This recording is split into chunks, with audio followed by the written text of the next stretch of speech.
On this episode of the Carolina Sports Guy, I'm here to talk about it, folks. Third game in Charlotte FC's history. It's a 2-1 loss in Atlanta to the United. It's a very good game. I sat down and watched about 80% of that game. I enjoyed it thoroughly. It had me on the edge of the seat. And we're going to talk a little bit and break down Charlotte FC, who's starting out the gate 0-3. Before we get into today's video, make sure you subscribe. It doesn't cost anything. Pound that like button, hit that bell notification to be notified of future videos like this on Charlotte FC. And by all means, folks, leave me some comments. I love the dialogue. All right, folks, it's in the books. And, after that 3-0 debacle against DC United where we had a goal that was disallowed, and I think DC United kind of got away with one with their first goal against us, and they went 3-0, but the game was closer than the score, and I've mentioned it. And then the national televised game on Fox last weekend, first home game, the record attendance, and we lose 1-0 to the LA Galaxy. And of course, the Galaxy kind of really dominated the amount of shots they had in time of possession, and that's crucial. They had a really nice shot, and I guess 3/4 of the way through the game, and pulled away and won 1-0.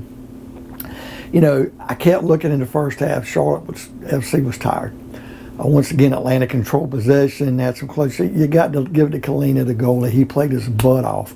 A lot of times, some of these defensive players are giving the ball up in crucial situations. They're fighting hard and playing well. But after the second half starts, and we get within, about the 6-minute mark, and I believe, Atlanta United score first. Coming back a few minutes later, I don't even think it was just a couple minutes later, Charlotte FC gets their first goal, and I want to look right now because I want to say the guy's name right. Adam Armour.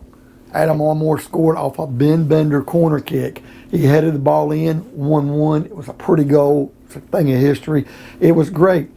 And I was watching, folks, as we got to the 80th minute and the 85th minute and 90 minutes, and it's like, wow. And you got the stoppage time, which if you're not familiar with soccer or European football, where you want to call it, time is added for injuries, timeouts, people arguing, giving yellow, whatever it may be. And it could be anywhere from a minute, which was in the first half, to what happened here was extended time, 7 minutes of extra time. And I knew Charlotte FC was tired. And of course, we get within 5 minutes of extra time, 95 minutes, and just a nice pass that Atlanta had across, and the goal goes in. The goalie was in position to make the block, and it kind of caromed off a defensive player's back and went in the net. It's a shame because that carom was really, if his body would have been shielded differently, it wouldn't have been in the way. Probably makes the save.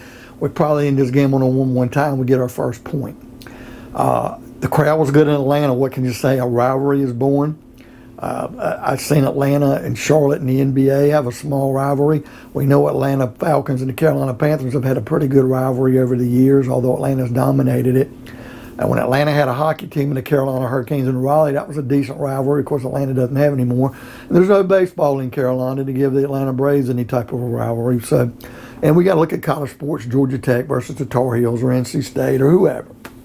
But when you really look at this Atlanta United, Charlotte FC rivalry, it can be blossomed into a good one. I don't know what they'll call this rivalry, but it's definitely going to be a good one. It was a very good match game. Atlanta does have some really good players. Their fans showed up. They were excited. And, once they get that goal and there's only 2 minutes of stoppage time left, the game's basically over. But Charlotte FC, man, they really played their butt off. There's chances they almost had where they could have gotten another goal. And you just got to applaud them. Miguel Angel Ramirez, he's doing an outstanding job as a coach. And I know we're 0-3. Wins will come. We play New England at home next weekend. Maybe we get it there. And I think we have the week after that, we're playing Cincinnati FC at home. So FC Cincinnati, I believe. So we've got those two next home games. Maybe we can get us a win in one of these two games. Because the LA Galaxy game, they wanted a more better teams. And so was Atlanta United. And we played really tight ball games here. So they're getting better every week. They got one Polish winger that's coming in. Hopefully he's going to make a difference. And I tell you, Karol Zawarski really had a couple headers that just a little bit more spot on. We could have scored again. but it was an outstanding game, and I think this rivalry is going to blossom and bloom, and I just see really great things. I'm just really proud of what the state of North Carolina, South Carolina, and the city of Charlotte, what Charlotte FC, the fan support. It's overwhelming, folks. I hate to break the news to you.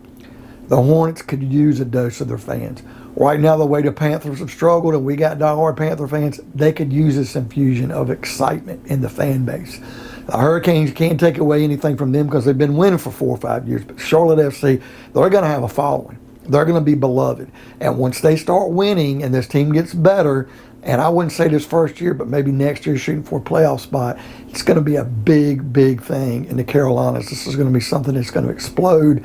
And I just look forward, and I'm interested to see what the attendance is going to be next week because of this simple fact that they're going to shut off the upper bowl. But it's going to be really hard to come by at the 30, 35,000 is what the lower bowl seats trying to get a ticket, because I just think it's really going to be hard to come by and acquire, which is great. It's just taking off and doing well. And you got to admit, soccer in the Southeast is really setting the world on fire. It's really good.